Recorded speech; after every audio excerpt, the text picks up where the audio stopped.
موقع القارئ إدريس أبكر يقدم لكم أعوذ بالله من الشيطان الرجيم. بسم الله الرحمن الرحيم. الحمد لله رب العالمين الرحمن الرحيم مالك يوم الدين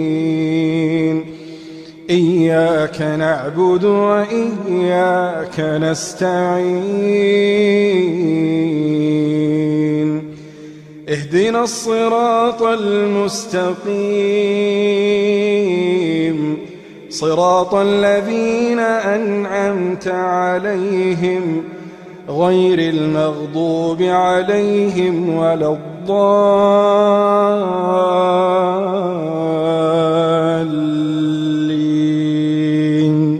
آمين.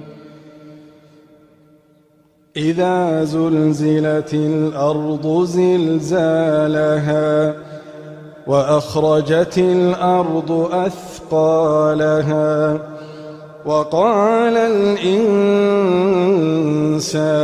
ما لها يومئذ تحدث أخبارها بأن ربك أوحى لها يومئذ يصدر الناس أشتاتا ليروا أعمالهم فمن يعمل مثقال ذرة خيرا يره يعمل مثقال ذرة خيرا يره ومن يعمل مثقال ذرة شرا يره.